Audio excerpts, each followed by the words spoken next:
Pues iniciamos con este texto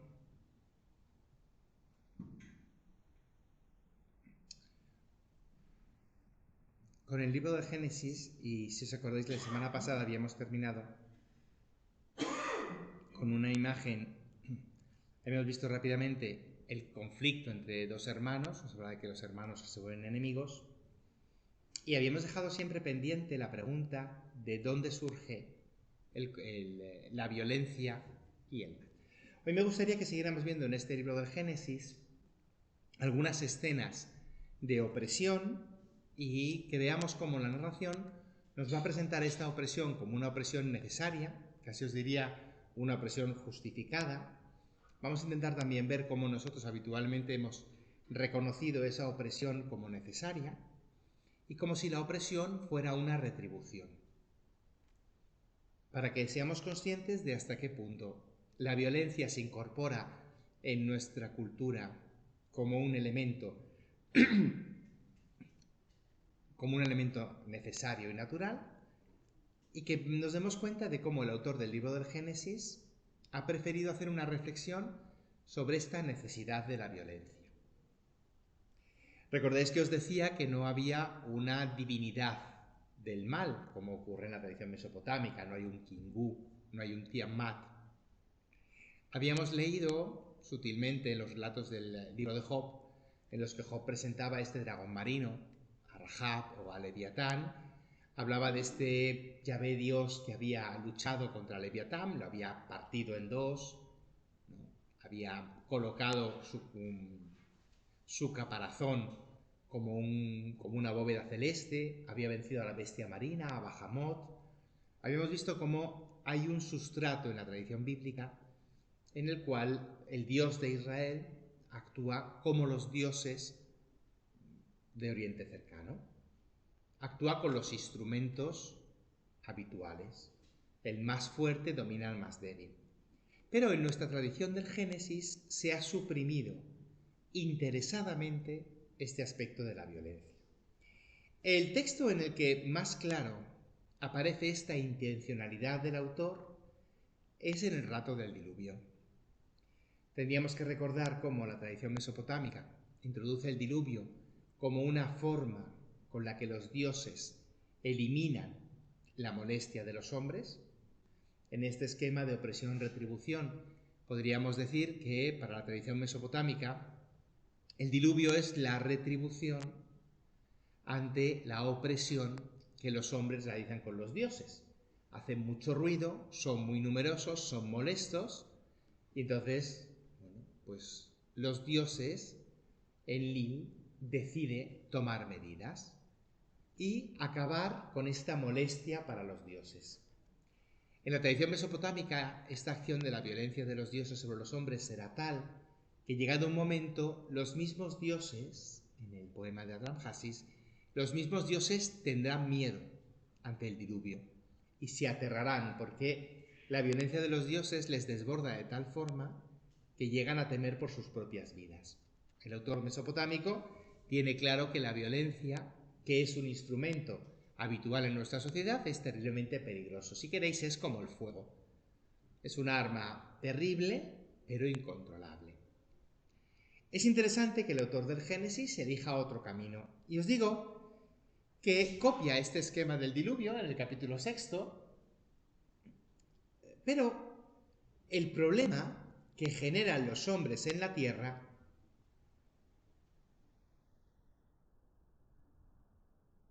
no aparece de forma inmediata. Veíamos ayer que Dios tiene que limitar el espíritu de los hombres porque son carne, pero no se habla de que los hombres sean una amenaza para Dios. El único momento en el que Dios va a presentar esta necesidad de intervenir es cuando vea que la maldad del hombre crecía sobre la tierra y que todos los pensamientos de su corazón tienden siempre y únicamente al mal. Y el Señor se arrepintió de haber creado al hombre en la tierra y le pesó de corazón. El autor del Génesis tiene una historia que contar. Tiene que contar la historia de este diluvio, que es una historia culturalmente conocida. Es una historia, como os decía, arquetípica, mítica, que trata de responder a la gran pregunta: ¿hasta qué punto las divinidades cósmicas van a soportar las torpezas de los hombres?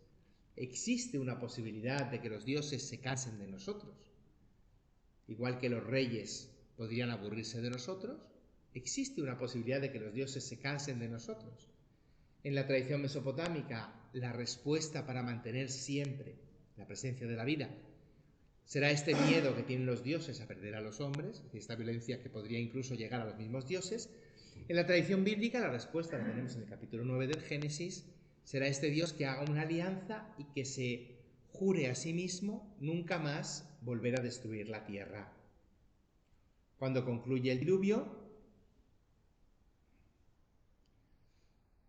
el Señor olió el aroma que aplaca y dijo: no volveré a maldecir el suelo a causa del hombre. Es la gran pregunta a la que trata de responder el relato del diluvio. ¿Hasta qué punto Dios va a pagarle al hombre según sus maldades? Y el autor del Génesis introduce un elemento que no existía en la tradición mesopotámica. Y parece muy sutil, pero separa dos elementos. Separa al ser humano de la maldad que provoca al ser humano.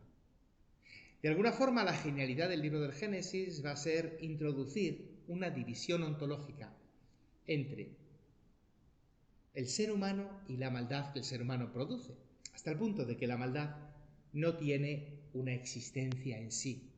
No hay una divinidad del mal o una divinidad del caos.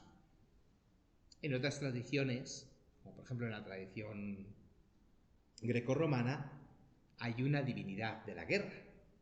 Y el hombre entra en guerra porque la divinidad de la guerra incita al hombre a ello. Si queréis, cuando la cultura griega se introduzca en la tradición hebrea, bueno, pues también la tradición hebrea intertestamentaria, lo que hay del Antiguo Testamento y el Nuevo, y la tradición judía de la época del Nuevo Testamento, sí reconocerá esos espíritus, por ejemplo, el espíritu de mudez, el espíritu de sordera, que hace al hombre quedarse mudo, quedarse sordo, el espíritu de la fiebre. Sí que reconocerán estos espíritus que generan maldad, que generan desorden en el hombre. Pero el autor del Génesis no le da una entidad ontológica a esta maldad. Coloca la maldad como una consecuencia de la acción del hombre. De hecho, y por eso quería proyectaros el texto, porque si nos fijamos detenidamente, esta historia del diluvio podría comenzar directamente en el versículo 5. En el versículo 9, cuando empieza diciendo: esta es la historia de Noé. Noé era hombre justo e íntegro entre sus contemporáneos. De hecho, esta historia de Noé podría encajar perfectamente con el versículo 52 del capítulo 5. Los relatos de genealogías terminan con la historia de un personaje y cuando acabas de llegar al personaje comienzas a contar su historia. Podríamos directamente haber comenzado a contar la historia de Noé así. Esta es la historia de Noé. Noé era un hombre justo e íntegro entre sus contemporáneos. Siguió los caminos de Dios y engendró hijos. La tierra estaba corrompida ante Dios y llena de violencia. Dios vio la tierra y estaba corrompida, pues todas las criaturas se habían corrompido en el proceder. Y Dios dijo a Noé: ha llegado el fin de toda criatura, porque por su culpa la tierra está llena de violencia. Así que he pensado exterminarlos. Si el relato comenzase en Génesis 9, estaría claro que el diluvio es la respuesta proporcionada a una violencia que todas las criaturas han generado. Como todas las criaturas lo han generado, debemos eliminar a todas las criaturas para recuperar esta paz. Sigue quedando abierta la pregunta de dónde nace esta violencia. Quizá de una forma mítica, uno podría pensar que esta violencia es consecuencia natural del ser creatural. Es un elemento estructural de los seres vivos. Uno podría imaginarlo así. No somos los primeros. ¿Os acordáis que Hobbes proponía que el ser humano era esencialmente un lobo para el ser humano? que el egoísmo y la violencia son motores naturales, ¿no? Curiosamente, el autor de Génesis, el que nos deja la última redacción del libro, ha añadido los primeros 8 versículos. Y en estos 8 versículos, la violencia surge de la maldad del hombre que crece sobre la tierra y del hecho de que los pensamientos de su corazón tiendan siempre y únicamente al mal. Recordéis que vimos la semana pasada la situación de Caín frente a su hermano y cómo Dios le recordaba: delante de ti está el pecado, pero tú puedes dominarlo. Hay una propuesta de opresión, pero el hombre tiene la capacidad de renunciar a esa propuesta. Bueno, en el caso de Caín vimos que Caín no solo no renunciaba, sino que se dejaba arrastrar y que su estirpe ampliaba esta opción de violencia. Lamec terminaba siendo vengado 70 veces. Pues bien, el autor de Génesis ha querido introducir esta acción del diluvio, que es una acción violenta y que aparentemente es una retribución desproporcionada con las criaturas, proporcionada en el sentido que es el único método de devolver paz al cosmos, lo ha querido introducir dentro de la acción del hombre. Y si os fijáis, estamos repitiendo el mismo esquema que había aparecido en Génesis 3 con Adán y Eva y en Génesis 4 con Caín. Las dos transgresiones, el Señor había indicado que la tierra quedaba maldita. El hombre es el causante de esta maldición que recae sobre la tierra, en el caso de Adán, y que recae sobre la tierra en el caso de Caín. ¿Qué de mito tiene el diluvio universal? Porque yo he leído en otro sitio que era un desbordamiento de los ríos Tigris y Claro, Éufrates. ¿qué de mito tiene? Tiene todo de mito. ¿En qué se basa este mito? En una experiencia relativamente habitual, que era la experiencia de las inundaciones. La experiencia de las inundaciones, en concreto en Mesopotamia, de los canales y de los ríos. Nosotros las hemos visto hace 2 semanas en Levante. La experiencia de la inundación era la experiencia de un nuevo caos primordial y de un enorme esfuerzo por volver a colocar cada cosa en su sitio. O sea, que no fue universal, fue... Cuando un autor tiene que imaginarse una acción definitiva, pues ¿qué hace? Multiplica la experiencia que ya conoce, que es lo que hacemos nosotros, por ejemplo, con el infierno. Cuando necesitamos imaginar una situación de un sufrimiento horrible, pues uno de los sufrimientos más terribles que conocemos es el de quemarse. Imaginarnos que nos estamos quemando durante horas. ¿Qué hacemos nosotros? Multiplicamos esto a la eternidad. Pasamos de una experiencia que conocemos y la engrandecemos para que sea definitiva. Entonces, el relato del diluvio, que es común en toda la región de Oriente Cercano, es el relato de una experiencia básica, que es la experiencia de inundación, que pueden ser los canales en Babilonia, pero podrían ser también las torrenteras en Israel. Porque si habéis estado, esos canales que quedan hechos en esos wadis, cuando hay una inmensa tormenta, esos wadis se convierten en torrentes que son imparables. Y nuestros campos, nuestras pequeñas chozas, quedan anegadas, ¿no? Y todo vuelve a ser una especie de caos informe, un tohu babujo, como en Génesis 1. Todo es una mezcla de agua y tierra y barro. Y se vuelve a comenzar de cero. Y de hecho, quizá incluso podríamos decir que se restablecen las relaciones sociales, porque al perder todos todo lo que tenemos, ya no hay una situación del que haya conseguido acumular más o acumular menos. Todo el grupo, esta tribu alargada, tiene que volver a comenzar casi de cero. Entonces, en ese sentido, el mito del diluvio es un arquetipo basado siempre en una experiencia originaria. Probablemente si en lugar de haber crecido en Oriente Cercano, estos relatos los estuviéramos leyendo en Groenlandia, la experiencia en lugar de haber sido un diluvio universal, habría sido un invierno de 7 años. Un invierno de nieves perpetuas que durante 7 años o durante 100 años nos hubiera impedido cultivar. Partimos de una experiencia hostil al hombre y lo que hacemos es ampliarla y multiplicarla. A mí lo que me interesa es que hay una maldición de la tierra por causa del hombre, hay una reacción de los dioses, pero en el caso del Génesis, esta reacción se debe no a la tierra en sí, no a una divinidad malvada, sino al corazón del hombre. A un corazón que tiende siempre y únicamente al mal. Y si os fijáis, llegando a Génesis 6.5, no hay una explicación de por qué este corazón tiende al mal. No hay una divinidad, no hay un tentador, no hay un espíritu inmundo que engañe. Y aparentemente la retribución de Dios es proporcionada. Si todo tiende al mal y toda la tierra ha quedado anegada de maldad, lo razonable es que toda la tierra quede anegada de muerte. Se arrepintió el Señor de haber creado al hombre y le pesó de corazón. Y se dijo: voy a borrar de la superficie de la tierra al hombre, y con él cuadrúpedos, reptiles y aves del cielo, pues me pesa haberlos hecho. Evidentemente, esta acción retributiva de Dios contra la creación es desproporcionada, nos puede parecer desproporcionada, porque los cuadrúpedos, reptiles y aves del cielo no sé qué han hecho los pobres. Teníamos que volver a leer Génesis 3 y Génesis 4 para darnos cuenta que la acción del hombre corrompe la creación. Podríamos hoy interpretarlo con mucha más experiencia, reconociendo cómo la forma como el hombre gobierna la creación la corrompe.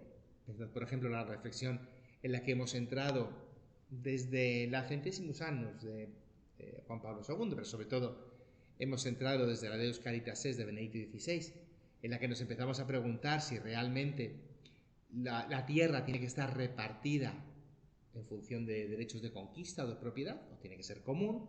Empezamos a darnos cuenta de cómo la tierra está, y estoy pensando en el Laudato Si, cómo la tierra está mal usada, mal distribuida, y por tanto la tierra está corrompida, en el sentido de tiene un desorden y que es innato a la maldad del hombre.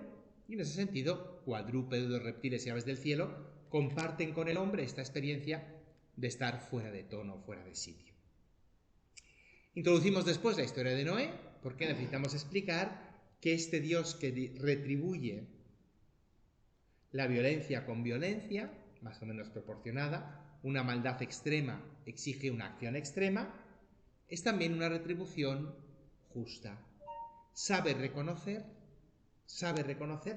el espacio sano dentro de esta corrupción. Noé obtuvo el favor del Señor. Génesis 6, 8 no nos dice el por qué, será después Génesis 6, 9, cuando nos explique que Noé era un hombre que seguía los caminos de Dios. Y en ese sentido, quien sigue los caminos de Dios es como una pequeña isla de justicia en medio de toda la maldad. La tierra estaba corrompida y llena de violencia, y por tanto Dios actúa sobre toda esta tierra, sobre todas las criaturas que se habían corrompido en su proceder. En el relato original del diluvio, la maldad se había contagiado a todos los seres. Dios toma una medida de acción, y sí me interesa que si toda la tierra y había llegado el fin de toda criatura, pues por culpa de las criaturas está llena de violencia, y he pensado exterminar a las criaturas junto con la tierra, me pregunto por qué Dios se preocupa, si va a exterminar a toda criatura viviente, a todo cuanto hay viviente sobre la tierra, ¿por qué Dios se preocupa de meter en el arca una pareja de cada criatura viviente? En este primer relato del Génesis, del diluvio, toda criatura está corrompida. La retribución proporcionada sería exterminar a todos los corruptos. Los reptiles, las aves, todo animal está empapado de esta corrupción. Entendemos por qué Noé es salvado, porque Noé caminaba en los pasos de Dios. Y por tanto nos parece que la retribución de violencia sobre Noé es desproporcionada. Pero ¿por qué retribuir con la vida a las criaturas? Bien, lo interesante es que el autor de Génesis 6 recupera esa imagen de Génesis 2. El hombre como gobernador de las criaturas, como cuidador de la creación, y por tanto la necesidad de la criatura para que el hombre pueda subsistir. La necesidad de parejas vivientes para que el hombre pueda subsistir. Para que ellos conserven la vida contigo. Así que la misma razón de la corrupción, que era que el hombre tenía el corazón torcido, va a ser la misma razón de la salvación, que Noé ha caminado según los pasos de Dios. Recoge alimentos y almacénalos para que te sirva de sustento a ti y a ellos. De fondo está una tradición sacerdotal en la cual el hombre, como principal función, tiene que hacer sacrificios a los dioses, por tanto necesitará animales para realizar estos sacrificios. Pero me interesa el hecho de que esta opresión desproporcionada de Dios, este aniquilar la creación, no viene interpretado en el libro del Génesis, no viene explicado. Para el autor del Génesis, el señor feudal tiene pleno derecho sobre sus tierras y sobre sus propiedades. Ejercer la violencia es un derecho, una prerrogativa del señor feudal y, por extensión, es una prerrogativa divina. Conocemos la historia. Noé entró en el arca, el Señor envía el diluvio, todo queda exterminado.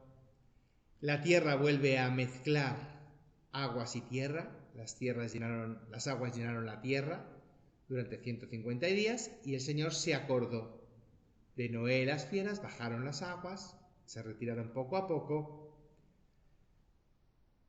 salieron del arca. Noé construyó un altar, tomó animales, ofreció un holocausto. El Señor olió el aroma que aplaca y se dijo: no volveré a maldecir el suelo a causa del hombre. El Señor escucha el sacrificio del hombre y decide calmar su ira. De alguna forma, igual que la maldad del hombre había ganado para la creación la retribución de la violencia, el acto de holocausto del hombre, las ofrendas del hombre, ganan para la creación el acto de bendición. Hay una forma de detener la violencia o la opresión que no es una opresión mayor, sino que es un servicio adecuado. Hasta ahora habríamos imaginado que la forma de detener a un gran enemigo es encontrar un enemigo más grande. La forma de detener la violencia de un dios es presentarle un dios mayor. La forma de detener una violencia extrema sobre la tierra es enviar un diluvio extremo. Sin embargo, Noé introduce un elemento nuevo. El servicio a Dios aplaca. El Señor olió el aroma que aplaca y se dijo: no volveré a maldecir el mundo, el suelo a causa del hombre, la tierra a causa del hombre. ¿Por qué? Porque la tendencia del corazón humano es mala desde la juventud. Si os fijáis, la expresión es muy similar a la que hemos visto en el capítulo 6 para explicar la razón del diluvio. Los pensamientos de su corazón tienden siempre y únicamente al mal. Al ver el Señor que los pensamientos del hombre tienden siempre y únicamente al mal, decide exterminar toda creación. Y sin embargo, en Génesis 8, el Señor se da cuenta que los pensamientos del hombre tienden malvadamente desde la juventud. Es como si el proceso de violencia del diluvio y la reacción de Noé hubieran permitido a Dios comprender un elemento que no aparece de forma explícita en el relato de Génesis y que posiblemente se nos haya escapado. Quizá porque nos parece tan natural que Dios envíe su castigo sobre nosotros, quizá estamos tan acostumbrados a que Dios castiga a los malvados que no percibimos los motivos. Al comienzo y al final del relato está el problema de que el corazón del hombre tiende hacia el mal. Pero si os fijáis, el corazón de Noé tiende hacia el bien. No solo porque camina según los caminos de Dios, sino porque realiza un acto, ese acto de ofrenda a Dios, realiza un acto que corrige la tendencia habitual del corazón del hombre. Estos pensamientos del hombre que siempre tienden al mal, en el caso de Noé ocurre, porque Noé toma los animales y en lugar de apropiarse de ellos, hace un holocausto al Señor. Si os acordáis, Caín tenía la oportunidad de aceptar este sacrificio a Dios, aunque fuera Abel el preferido, pero escogió la violencia. Si os acordáis, Adán tenía la oportunidad de haber obedecido el mandato de Dios, pero escogió escuchar la voz de su mujer. En nuestra tradición medieval escogió la concupiscencia. Noé escoge un camino distinto. El culto, el servicio a Dios, va a modificar esta tendencia natural del corazón del hombre. Lo veremos después cuando analicemos los relatos del Éxodo, Levítico y Deuteronomio, la legislación, y veamos la Torá como una escuela de corazón, educar el corazón del hombre para que en lugar de tender hacia el mal, tienda hacia el bien, pero en la narración de Génesis, el corazón de Dios se ha aplacado. ¿Por qué? Porque ha asumido que el corazón del hombre tiende hacia el mal desde la juventud. Es una condición, si queréis, estructural del ser humano, tender al mal desde la juventud, pero es capaz de tender también hacia el bien. Es capaz de demostrarle a Dios que es digno de seguir viviendo. El acto de culto, el sacrificio que hace Noé, establece una relación proporcionada entre Dios y el hombre. Noé, en este sacrificio, está recorriendo los caminos del Señor. Por eso el Señor no volverá a destruir los vivientes, no volverá a maldecir la tierra, no volverá a dejar que la maldad del hombre contagie a los vivientes, no volverá a juzgar la corrupción de la creación como digna de muerte, porque es consecuencia inherente del corazón del hombre. Es un gran paso, porque la maldad ya no es fruto de una divinidad malvada, no es fruto de la casualidad ni de la ignorancia, es una condición estructural del corazón del hombre. Pero al mismo tiempo, porque la divinidad renuncia a su derecho de gobierno de aplastar, de ejercer su opresión ilícita sobre toda acción de maldad que ocurra. El autor del Génesis nos ha introducido una nueva dimensión, la dimensión en la que la divinidad podría crear un espacio en el que la creación, gobernada por el hombre, alcanzara una cierta armonía. Como ya os decía, al acabar el libro del Génesis, José, el sabio de Egipto, conseguirá esta armonía dentro de la creación.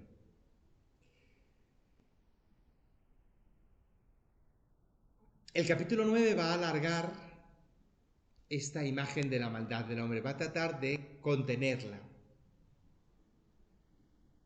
Habíamos visto en el capítulo 1 del Génesis que toda hierba verde servirá de alimento. En el capítulo 9, todo lo que vive y se mueve os servirá de alimento. Os lo entrego todo, igual que los vegetales, pero no comáis carne con sangre. Pondrá un límite a la violencia, que es comer la carne recién muerta o la carne con la sangre.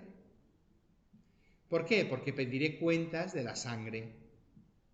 Pediré al hombre cuentas de la vida del hermano. Quien derrame sangre de hombre, por otro hombre su sangre quedará derramada. Va a poner un límite a esta violencia, pero va a consentir que exista en esta creación, en esta segunda creación después del diluvio, va a consentir que exista esta ley de la violencia y de la opresión. Va a permitir que matemos animales, al menos para alimentarnos de ella. Va a reconocer en el corazón del hombre esta tendencia a la opresión. Esto nos podría hacer pensar que los personajes de Génesis se van a aprovechar de esta opresión. Curiosamente, la relación nos va a presentar dos tipos de personajes. Va a seguir narrándonos la descendencia de Adán, pero curiosamente en esta descendencia de Adán van a aparecer dos líneas. Comenzamos con la descendencia de Noé, donde tenemos tres hijos: Cam, de Canaán, Sem, de los semitas, y Jafet. Cam vio a su padre desnudo y salió a contárselo a sus dos hermanos. Se aprovechó de la borrachera de su padre. Sem y Jafet se echaron los mantos al hombro y, caminando de espaldas, taparon la desnudez de su padre. ¿Os acordáis el mandamiento de honrar padre y madre, ¿no?, de nuestro decálogo? Cam, el padre de Canaán, no lo respeta. Sem y Jafet sí lo respetan. Estoy ya indicando dos estirpes. Una estirpe en la que el corazón del hombre va a tender al mal, y una estirpe en la que el hombre va a actuar bien, a pesar de que su corazón tienda al mal. Consecuencias: maldito sea Canaán, sea siervo de sus hermanos; bendito sea el Señor de Sem, y Canaán sea su siervo. Vamos a comenzar a narrar estas dos estirpes y va a ser interesante porque ahora vamos a fijarnos en cómo van actuando los descendientes de la estirpe de Noé en la línea de Sem, que son los que llamaremos los semitas. Y nuestro personaje más significativo va a ser Abraham.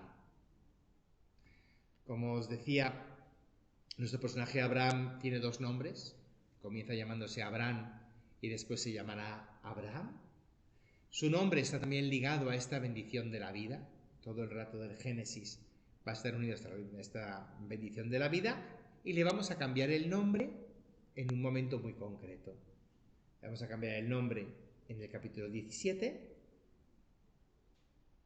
Veremos después por qué. Cuando el Señor dijo a Abraham, te vas a comenzar llamando Abraham. Ya no te llamas Abraham, sino Abraham, porque te hago padre de multitud de pueblos. Lo que quiero presentar ahora, en la clase siguiente, es la pregunta de ¿quién le paga a Abraham? ¿Quién y cómo retribuye a Abraham? ¿Y por qué presento este problema? Porque en el capítulo 14, donde vamos a empezar el capítulo 12, llevamos 2 capítulos. Abraham ha salido de su tierra, se ha tratado de instalar en la tierra de Canaán y ocurre algo particular y algo que ocurre en todas estas regiones. Una ley natural. Y es que los reyes de Elán, de Goín, de Viera, de Sodoma, los reyes entran en conflicto. Todos se reunieron en el valle de Sidín, habían sido vasallos de Kedorlaomer, pero se rebelaron. Y el rey y sus reyes aliados derrotaron en Asterot a los zucíes, y a los emitas y a los joritas. Es lo que ocurre cuando te rebelas contra el emperador, que viene y te aplasta. Hicieron una guerra a los reyes de Sodoma, Gomorra, Admá, Seboim, Belá, y presentaron batalla contra Kedorlaomer y perdieron. Al marcharse, los enemigos saquearon las posesiones de Sodoma y Gomorra, y al marcharse se llevaron también a Lot, sobrino de Abraham, con sus posesiones. Es una guerra entre los reyes de la región. Nosotros somos ajenos porque somos emigrantes, pero en esta guerra, de forma colateral, mi pariente Lot interviene. Un fugitivo vivo se lo contó a Abraham el hebreo, que habitaba en Mambré, y cuando Abraham oyó que su sobrino había caído prisionero, hizo lo que hace todo buen tío. Reunió a sus hombres, 318 nacidos de su casa, y emprendió persecución de ellos hasta Dan, hasta la región del norte. Bueno, es lo que haríamos cualquiera de nosotros si hubiera secuestrado a nuestro sobrino. Coger a los criados de casa, no sé si tendríamos 318. Abraham es un hombre que ha prosperado, tiene una amplia tribu, y cae sobre ellos con la tropa, los batió y persiguió hasta Joba al norte, y recuperó todas sus posesiones y a su hermano, o a su sobrino si preferís, y a su sobrino Lot. Bueno, es una historia que todos conocemos. Te atacan y tú devuelves con una violencia, bueno, proporcionada, en el sentido que si se llevan a tu sobrino, cualquier violencia es proporcionada. ¿Qué me interesa? Que cuando Abraham volvía, el rey de Sodoma salió a buscarle, con Melquisedec, dios de Salem, que le bendijo por su victoria.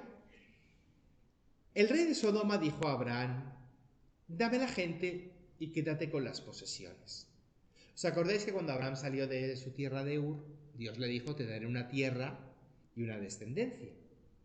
Bueno, de momento estamos intentando conseguir la tierra. Una de las formas lícitas de obtener la tierra es el derecho de conquista. El que es capaz de oprimir al vecino tiene derecho a apropiarse de las tierras del vecino, precisamente porque es más fuerte que él. Es una regla con la que han ido funcionando nuestros estados hasta ahora, solo que ahora hemos cambiado los ejércitos por las divisas. Y entonces el que es capaz de comprarte la deuda, pues tiene derecho a poseer el país. Para eso te ha comprado la deuda, para eso le has comprado los productos, ¿no?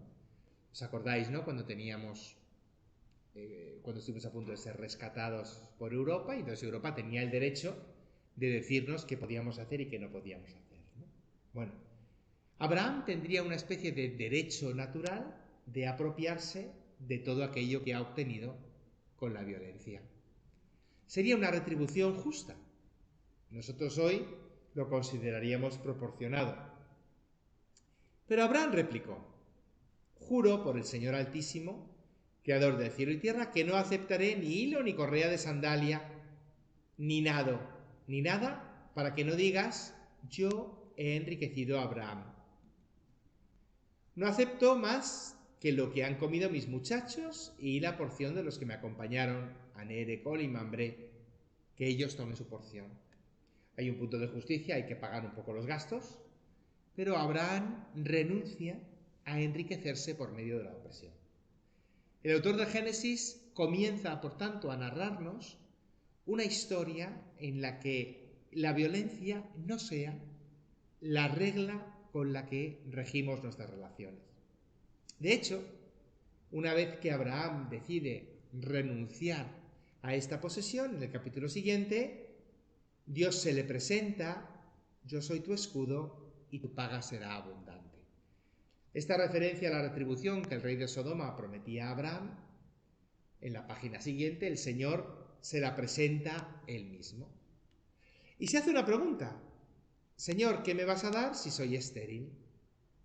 Si no me has dado hijos, y un criado de mi casa me heredará. De alguna forma, esta riqueza que se podría obtener con el derecho de conquista no incluye otra riqueza, que es la riqueza de la vida.